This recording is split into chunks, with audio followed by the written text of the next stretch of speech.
নদিয়ার ভারত বাংলাদেশ সীমান্তবর্তী এলাকা গেদে হালদারপাড়ায় বিএলওর বাড়ি ঘিরে বিক্ষোভ স্থানীয় বাসিন্দাদের। নদিয়ার ভারত বাংলাদেশ সীমান্তবর্তী গেদে হালদারপাড়া 17 নম্বর বুথে মোট ভোটার সংখ্যা 1240 জন। এদের মধ্যে 103 জনের নাম চূড়ান্ত তালিকায় বাদ পড়ে যায়। এখানকার স্থানীয় বাসিন্দা হওয়া সত্ত্বেও কেন চূড়ান্ত তালিকায় নাম নেই, ভোটার তালিকা থেকে নাম বাদ দেওয়ার ফলে গোটা দোষ বিএলওর ওপর চাপিয়ে সকলে একত্রিত হয়ে স্থানীয় প্রাথমিক বিদ্যালয় বন্ধ করে তালা ঝুলিয়ে দেন। এদিন প্রতিবাদ জানাতে বিএলও সুকান্ত মজুমদারের বাড়ির সামনে বিক্ষোভ দেখাতে শুরু করে।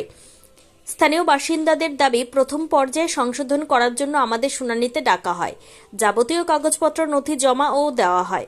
তখন কেন বলেনি আরও প্রয়োজনীয় কাগজপত্র বা নথি প্রয়োজন? যেহেতু তিনি ওই বুথের বিএলও, তার হাত দিয়ে নাম কাটা গিয়েছে, তাকেই সমস্যার সমাধান করতে হবে। এই সমস্যার সমাধান যতক্ষণ না হবে ততক্ষণ এলাকায় এই বুথে যেখানে তারা ভোট দান করে সেই স্কুল বন্ধ থাকবে বলে জানায়। এই দাবি তুলে গ্রামের নারী পুরুষ সকলে একত্রিত হয়ে বিক্ষোভ শুরু করেছে বিএলওর বাড়ির সামনে। যদিও এই বিষয়ে তৃণমূলের দাবি, যারা 2002 সালের পরে বিবাহ সূত্রে এখানে এসেছে এবং যাদের পূর্বপুরুষরা এখানে বসবাস করছে এমন সমস্ত লোকের নাম বাদ দিয়েছে, তাই এলাকার মানুষ ভারতীয় নাগরিক হওয়া সত্ত্বেও নাম বাদ পড়ায় এটা রাগের বহিঃপ্রকাশ। যদি অন্যদিকে বিজেপির দাবি, স্থানীয় লোকজনের যেহেতু নাম বাদ গিয়েছে ভোটার তালিকা থেকে, তাই আমরাও চাই এই সমস্যার সমাধান হোক। সন্তান, তাহলে আমার দিদিটা হলো কেন, আমারটা হলো না? আর যত আমাদের এই গেদে হালদারপাড়ায় বেশিরভাগ ভোট কাটা গিয়েছে সব বাসিন্দার এখানের, এবং যা 2002 সালে আগের ভোট তারও পর্যন্ত ভোট কাটা গিয়েছে। কিসের জন্য? তাহলে আমাদের বিএলওই হচ্ছে ভালো করে চেক করেনি। এবং আমরা এখন চাচ্ছি এখানে এই স্কুলেই আমাদের ভোটার আছে সংশোধন হোক, কারণ এই স্কুলেই বসে ভোট নেওয়া হোক, যেমন হয় যেমন, তাহলে এখানে স্কুলে বসে সংশোধন করা হোক। আর আমাদের যতদিন না এটা সংশোধন হবে আমরা স্কুল খুলবো না। আমরা যতই আমাদের ছেলের অসুবিধা হোক, ছেলে মেয়ে না পড়তে পারে, তাহলে সরকার সেটা বুঝুক। হ্যাঁ, সরকার যখন এটা চালু করেছে সরকারই বুঝুক এটা। স্কুল তালা মারা, আমাদের যতক্ষণ না এটা সংশোধন হবে আমরা স্কুল খুলবো না, আমরা ভোট হতেও দেবো না। আমি এখন চাইছি আমাদের এই স্কুলেই আমাদের হচ্ছে সংশোধন করা হোক, সব সংশোধন হোক। আমার নাম রূপা বিশ্বাস। আপনার বাড়িতে কতজনের ভোট বাদ গেছে? আমার বাড়িতে 4 জনের ভোট বাদ গেছে। আমরা বাড়িতে 8 জন মানুষ, 4 জনের ভোট বাদ গেছে। এখন এখানে পুলিশ কি বলছে? পুলিশ বলছে তোমরা কৃষ্ণনগর গিয়ে জমা দাও, অনলাইন 6 নম্বর ফর্ম ফিল আপ করো। আমরা যদি ফর্ম ফিল আপ করি আমাদের কোনো গ্যারান্টি আছে যে এটা হবেই? আর আমাদের ভুল হয়েছে সেই কাগজটা বলতে পারতো যে তোমার এটা ভুল হয়েছে, এই কাগজটা সংশোধন করো। আর সেখানে আসুক। আমরা এটা নেই ওটা নেই, আমাদের তো হিয়ারিং এ ডাকা হলো, তখন তো বলতে পারতো। আমার বাবার বাড়ি থেকেও আমার কাগজ নিয়ে দেখা হয়েছে, আমার আসল কাগজপত্র দেখেছে বাবা মা আর বাবা আমার। তাহলে কেন তারপরে বিএলও বাবন মজুমদার, বাবন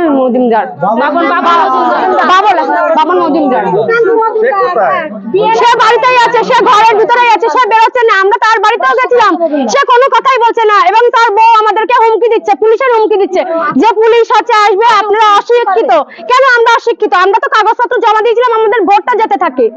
আমাদের ভোটটা কাটা গেছে, তাহলে কি আমরা কি বাংলাদেশের লোক? আমাদের অপরাধ। এখানে বিক্ষোভের কারণটা কি? এখানে এই যে আমাদের নাম কাটা গেছে ভোটারের জন্য। এটা কোথায়? এটা গেদে হালদারপাড়া। কি হয়েছে? কি হয়েছে এখানে? এই যে আমাদের বিএলও থেকে ভোটের নাম কাটা হয়ে গেছে, কেটে দিয়েছে 100 জনের উপরে। কতজন ভোটার এখানে আছে? 1200 এই বুথে 1240 জন। বুথ নাম্বার কত? Booth number 17। কতজনের মধ্যে কতজনের নাম কাটা গেছে? 1240 জনের মধ্যে 100-র উপরে নাম কাটা গেছে। এখন কি তোমরা বিক্ষোভ করছো এর জন্য? হ্যাঁ, এখন বিক্ষোভ চলছে এর জন্য যে এত লোকের নাম কেন কাটা গেছে। আর আমি তো এই গ্রামের ছেলে, আমার বাবাও এখানকারের, আমার দাদু এখানকার, তার দাদু এখানকারের। আমার Aadhaar card, voter card, ration card, PAN card, OBC card, মাধ্যমিকের অ্যাডমিট কার্ড সব আছে। আমি 12 ক্লাস পাস, তাও কেন আমার নামটা কাটবে? আমি তো বুথে বিএলও গিয়ে আমি তো জমা দিয়ে এসছি, তাও আমার নাম কেটে দিয়েছে। এখন কি চাইছো? এখন যে বিএলও এখানে আসুক, বিএলও এখানে এসে সংশোধন করুক আমাদেরটা।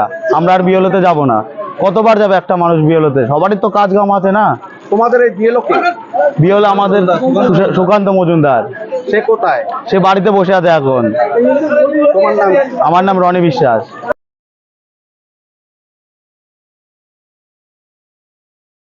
আপনার পরিবারের কোনো সদস্য কি নেশা বা দীর্ঘদিন ধরে মানসিক রোগের মতো সমস্যায় ভুগছেন?